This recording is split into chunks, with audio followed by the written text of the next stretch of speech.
Starting.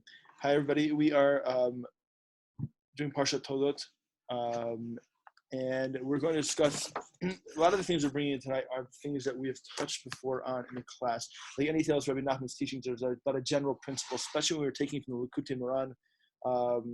And the key here is to understand in each way how to apply it to a particular inyan, an idea in the Torah here.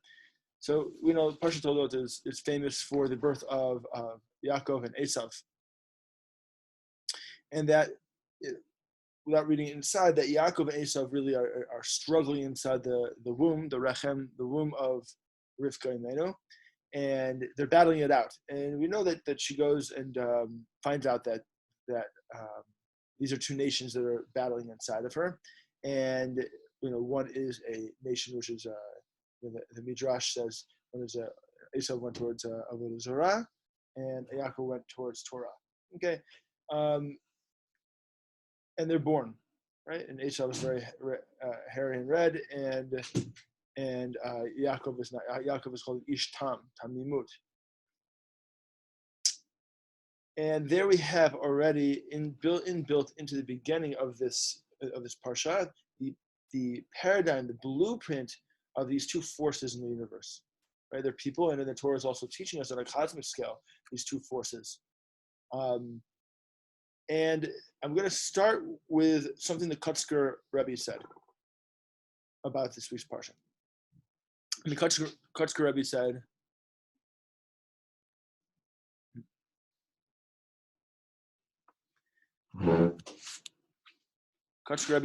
that that Eisav looked like a little cheder kid.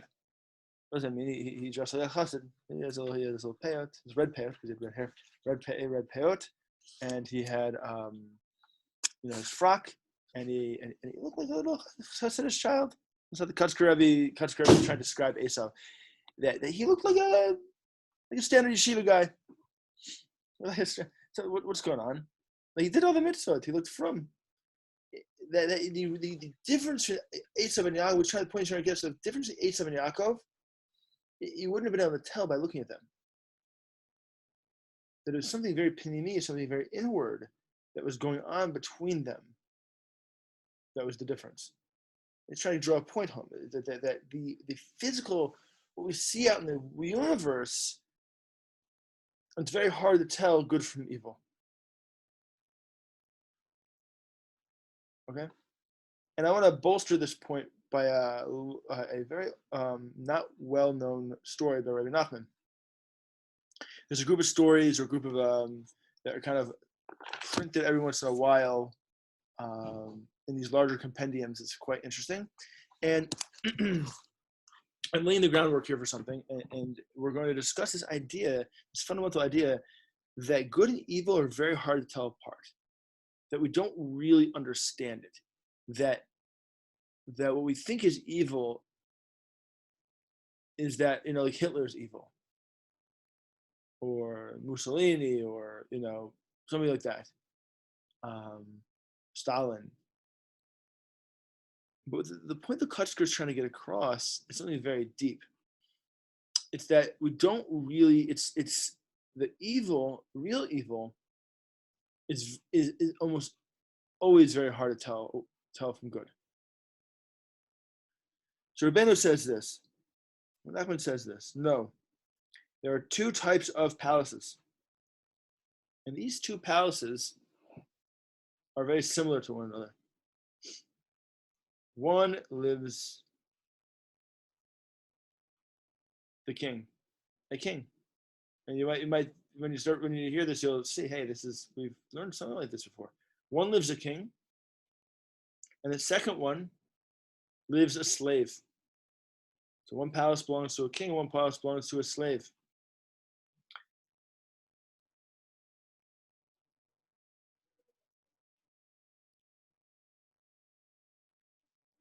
In truth, there's a very big difference between the palace of the king and the palace of the slave.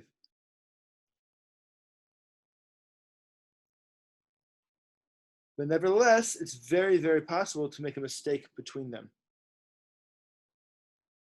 Okay, so two palaces that look similar to each other, but one has a king and one has a slave, and they're very different, really, from each other. But it's very possible to make a mistake which one's the right one.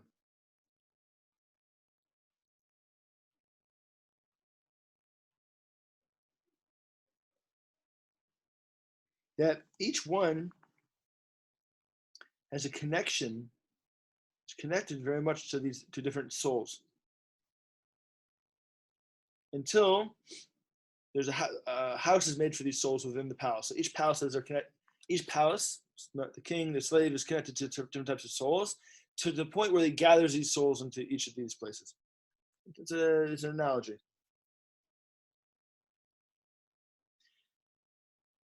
And it makes a foundation. And afterwards, it makes a tent until he builds them an entire place to a house to live in.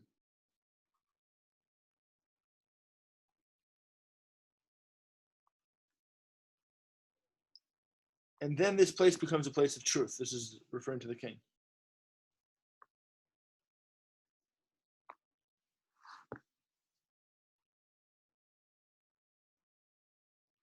The Rishayim, the one of the slaves, do the same thing. And they make them so they make it bigger in place until they collect all the souls inside them. And these two houses, not the palaces, the two houses that the king and the slave built. Each one built a house for all the souls they're collecting. It's very easy to make a mistake. Which is the real one? Which is the one of the king? Which was one of the slave? That is the mistake between understanding the difference between truth and sheker, truth and falsehood. Because falsehood,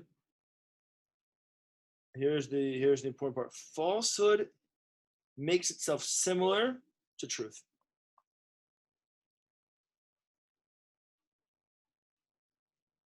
Because just like the place of truth is connected to many different souls, so is the place of the falsehood.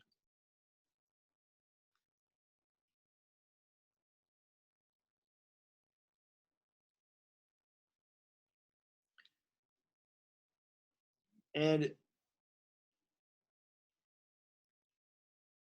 this is the end of the place is the place of sheker, the place of falsehood is the place of the slave.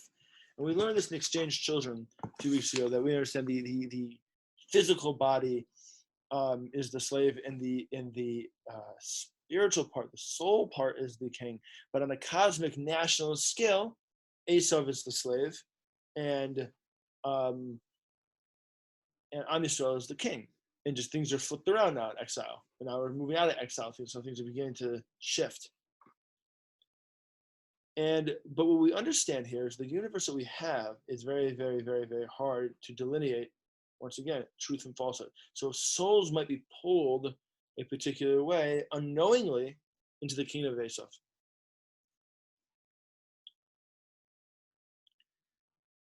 So where do we take this? Well, in the story of the exchanged children, we have this let's call it a constricted space. That's the false king, and the expansive space is the true king. But what do we see? In the beginning of Likutei Moharan, is the idea of Eisav and Yaakov. Eisav being a kingdom, the nun, the kingdom without the chiyut, without the life force that Yaakov brings. And the more he disconnects from Yaakov, the more he doesn't have a place really in this universe, right? Because he doesn't have existence without Yaakov, without the light of Kodesh Baruch Hu. Now, how do we bring this down to our reality? How do we bring this down to the universe of Eisav and Yaakov? And how do we choose and what's really going on? Rabbi Nachman teaches in Likutei Moharan that the more one has motrot, extended. Yes, what the name of the story? Sorry, the name of the story. It doesn't have a name. These small little stories, they're tucked in here. There's another name. There's a few of them in here.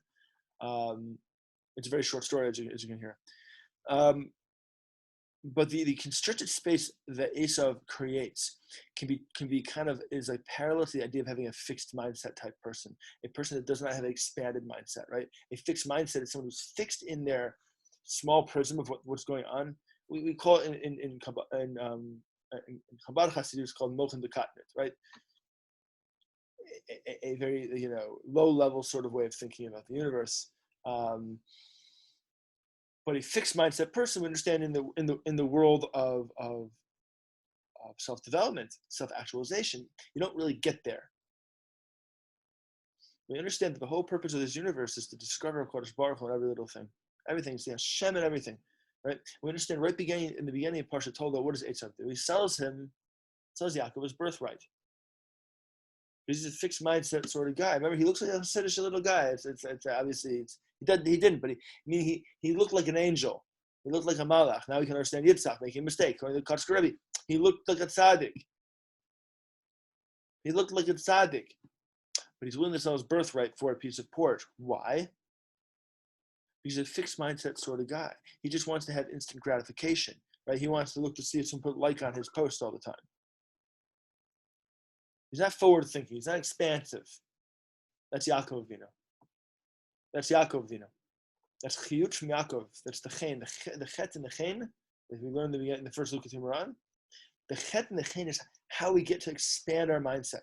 How do we see things differently, from a wider perspective, from a more soulful nigun, melody?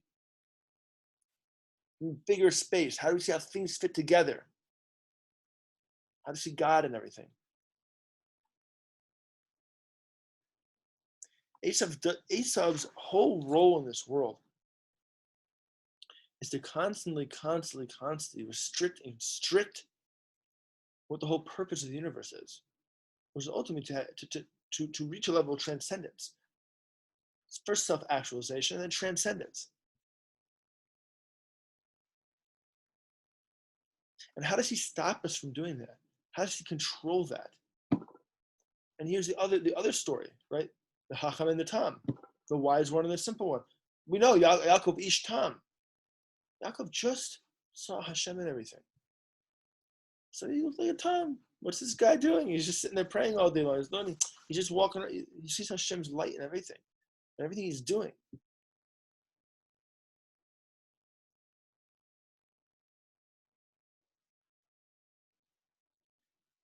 So Eisav, how does he defeat us? How does he hold us back? And that goes back to this idea of Motorot that we've learned before. And I always come back to this because I think that's this war now at the end of days. This war that we have with Yaakov and Eisav, it's not going to end until the Mashiach comes, right? Eisav and Yaakov. And what I mean by that, these two sort of paradigms in the universe. One which is a fixed mindset where Eisav says that really, God, he's up there somewhere. I don't have to worry about that. I don't have to worry about that. Then he goes on Amazon, orders more stuff. Right? I mean, like he goes to the palace of the no good, like the viceroy does. Instead of eating just a little piece of food, just to be enough to partake and just enough to understand what's going on. No, he's in it. He's into the party. He's part of it. That's just what he's doing. And Yaakov's not like that.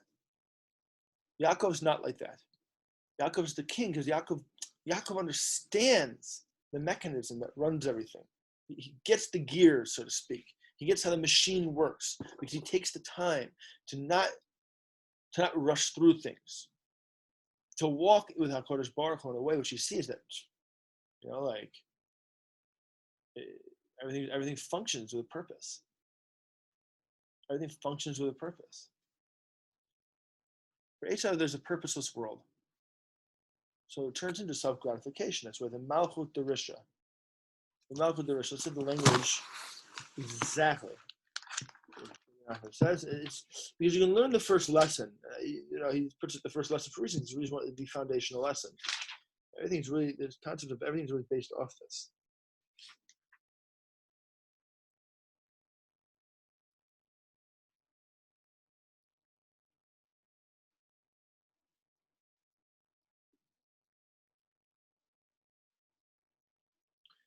He says,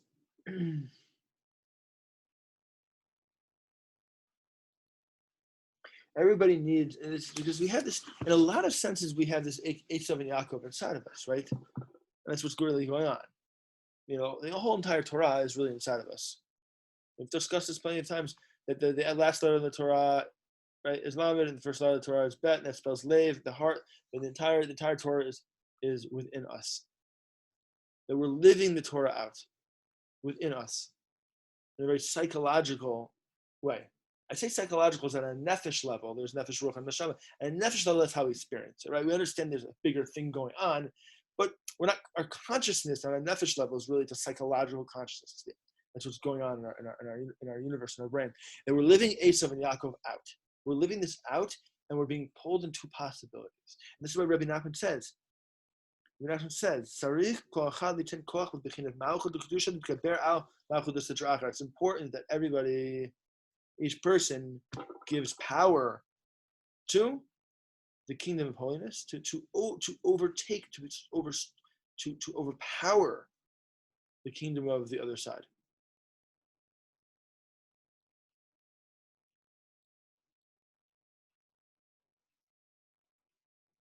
And how does he do that? So the Torah. Because if he doesn't do that, if he doesn't give chiyut, life force, life energy, which is really the hooking into the blueprint of creation, into it, what's going to happen? What's going to happen is that the two disconnect. And this is when we have our nefila. There's yerida, aliyah, and yerida, ascending and descending. And then there's this nefila. The nefila is when our malchut. What's our malchut? Our malchut is our cognitive awareness, right? Our cognitive awareness. Our cognitive awareness in this world is like the sphere of malchut. It's how we interact with things, right? And what happens is that disconnects from our seichel, our neshama, which is where the chiyut, where Yaakov is, where the whole idea of seeing godliness and everything, the cognitive awareness becomes more physical, and we forget Hashem's driving the show, running the show, and what happens is the real chiyut, our real neshama, it recedes more and more into the background. And that's why we have to learn Torah, because Torah gives us the kind of like the remembrance that we need, the zikaron, the remembrance that we need, that really we're not a kingdom without light. We're not a vessel without light. Our vessel needs the light to exist, to really do what it needs to do. And that's the war in between. It's the war between us. That's why the way Eisav fights the war. Why is he evil? Where is the real evil? In the palace of the no good, that's the real evil. The palace of the no good, that's the real evil. Because the palace of the no good requires that we go to sleep. Palace of the no good means say, hey, forget about it. This holiness thing you're talking about, okay, fine, moral, ethical monotheism and morality, and okay, but godliness, kedusha, no, don't worry about that. Don't worry about that. That's not important. It's not important, right? Eisav wants a world where God seeds into the history, and the historical sort of tradition. Eisav wants a world of now. I want this now. I want to spend money now. I want a world of debt, of taivat mammon, of uncontrollable desire to have money. Because Eisav wants everything now. That's why he had to buy the porridge now. What happens down the line? Not a concern of his. It's not a concern of his. Now. Consumerism is about Eisav. To consume without thought of what that consumption does. To consume, over and over and over. So,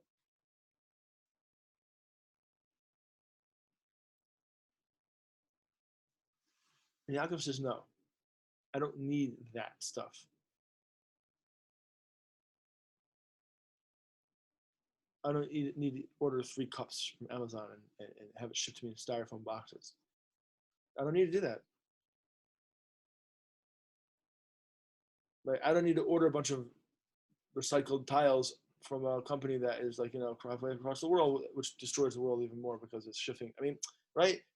The world of Eisav is all about now. It's about messaging. There's no depth to it. There's nothing interesting to it. because it doesn't care about Olam Haba. Olam Haba is about zikaron, remembering what's really the purpose here, and we're letting go of those things which hold you back from the purpose. And the purpose of this world, once again, is to take all of our battles and all of our wars and all of our the trench warfare we've been going through, the ups and downs, the lefts and rights, and climb the ladder to the light. What's the light? The light is first self-actualization, and I said transcendence. Transcendence, which means I have so much light inside of me, I want to share it with other people. That's what this world's about. But in order to do that, I have to let those things go that it's going to hold those things back. And Eisav goes, no, I want those things. I want those things. So Eisav and Yaakov look exactly alike. One has red hair, one doesn't have red hair, but they dress in their little cheder. Which is one is the real thing, and one is a thing which is I want this now, Abba. I want this now, Abba. Fine, it's great when you're a young kid, but when you're an adult to say I want this now, I want this now. Oh, and then there's an issue here. Wants versus needs. Wants versus needs. Do we live in an infinite reality, or an ever-expanding universe of godliness, or is there one our universe closed off from the rest?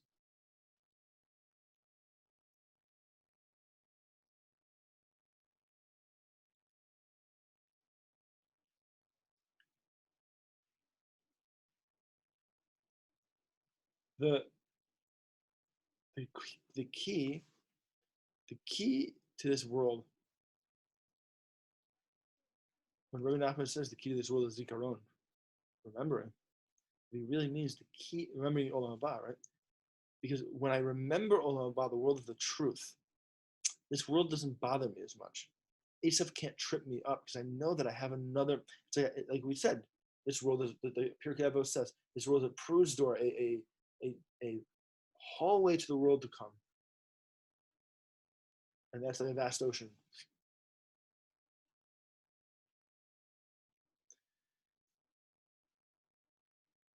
But we can get caught up in the Pruz door, in the tunnel, in the hallway. We can go to the palace of the no good and get caught up there. We can follow the wrong rabbi, another leader that looks like a tzaddik, but he was directing everybody the wrong way. We get caught up in the klipa after klipa after klipa, right? Cognitive distortion and distraction in our brains. We can't think clearly. Instead of moving up the ladder to less and less physical needs, to more and more, right, levels of transcendence, we get caught up in our own distractions in life, and then we fall.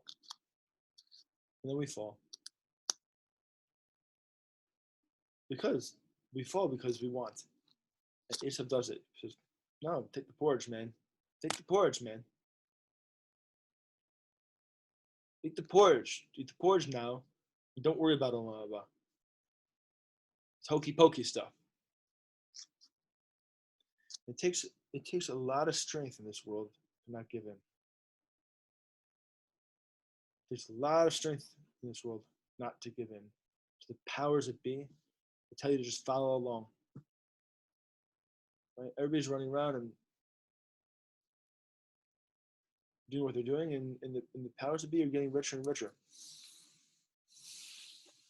Because they want power. They know they don't have power in the next world, so they figure they have power here. And this world is a world of dimion, illusion. It's a world of illusion. What do I mean it's a world of illusion? It doesn't mean that necessarily the things that we're looking at are real. It means my illusion's here, right? A squirrel looks at the same world as we do, but it just looks at the same world all the time. We are the only ones with the power to project what's going on inside of our hearts onto the world itself. And so how does Eisav do it? Eisav goes, I'm going to give you motrot, man. I'm going to open a Netflix account, open this social media account, Amazon Prime, watch this thing, that, blah, blah, blah, and your brain's just filled with like just gunk all the time. And what happens? You go, the world's like this, and the world becomes like that for you because that's what you're projecting onto the universe itself, and you create your own headspace. And then Eisav has you. He has you at the party, giving energy to his party, because he's controlling things. And you forget about Olam Haba, because Why? Why? They're telling me it doesn't exist. They're telling me to buy into their whole racket. Amuna? What's that? Don't know. I have no clue. The Malchut, the Kedusha is up to us. The Holy Kingdom is within us to express in the universe. The Holy Kingdom means I can have an expansive mindset about the universe. Well, Eisav says, no. The evil kingdom is I'm going to control your mind. And we know how that works, right? The motrot, the excessive thoughts that are given to us by the way the culture is designed to imprint on us what we are supposed to be thinking, right? The more that has in our we know the more motrot we have, the more extension and more extra thoughts we have, the more that we get depressed because we don't know right from wrong, left from right, and we can't tell good from truth from falsehood. So the person that can alleviate themselves and have be like the Tom, like Yaakov, and let go of all those things, has a face of light. Why? It means his menorah is lit up. Right? The seven holes of the face of the menorah, that he becomes lit up. Yaakov becomes lit up, or we become lit up like Yaakov, and that's when we start climbing out of the darkness of this world, the darkness of our brain, the world being our brains. And we're leaving the world of Eisav, the viewpoint of Eisav, and our cognition comes back, our cognitive way of thinking returns back to the holy source that it came from. And we leave the world, as Rav Kook says, from Dimyon to the world of Seichel. Dimyon to Seichel, right? Dimyon is illusion. It's all in our heads, right? Everything's in our heads, right? The world of illusion, which is we oftentimes find ourselves in, is projected on us, and we project that onto other people. And as we climb out to the world of transcendence, self-actualization, the transcendence, we move up and up and up. And what happens? As we transcend more and more to the world of godliness, that's the seichel, because we know in the Torah, seichel means neshama, intellect. The more godly intellect I have, not mechanical intellect, godly intellect I have, the more I'm attached to my neshama, which means I see the ultimate truth. Which means I don't live in the world of dimyon. I don't live in the world of illusion, of cognitive distortion, of cognitive bias. I'm using those terms on purpose so we can relate to them. The world of the klipa, which is just more and more layers between me and Kodesh Baruch Hu.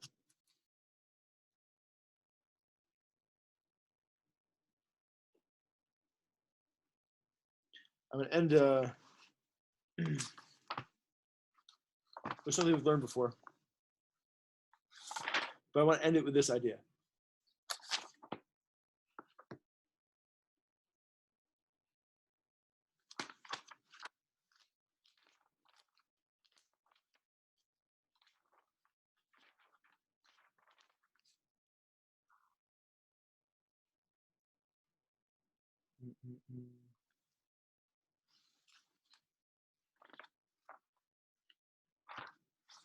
Right, we've learned this before.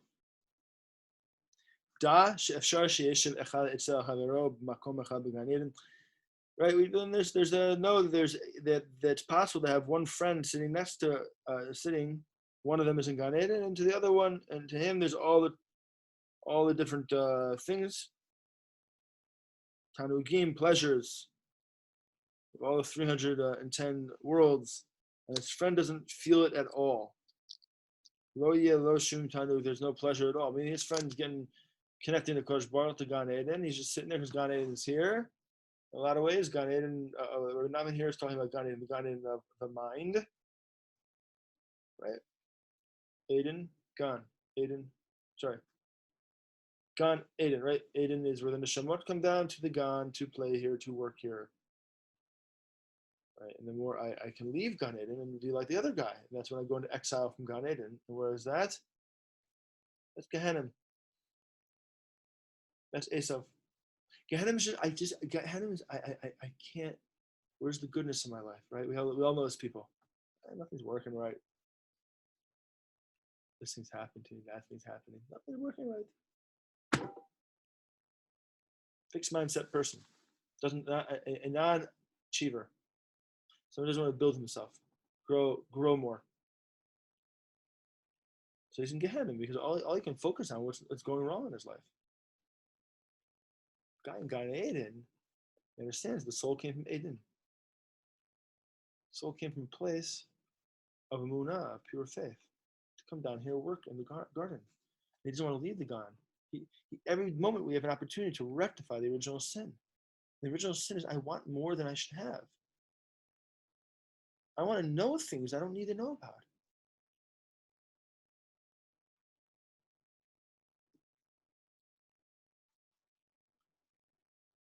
Right?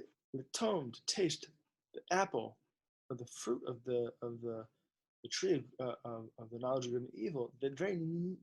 Where's no that I don't need the apple. I just want to taste the fruit. I want to taste the fruit. It's not apple, right? Essentially wasn't one of the fruits that was listening to more. Pomegranate. I just want to taste it. That's Eisav. Just taste, man. Taste it. Take a piece of this food. Take a piece of this food, man. Join me.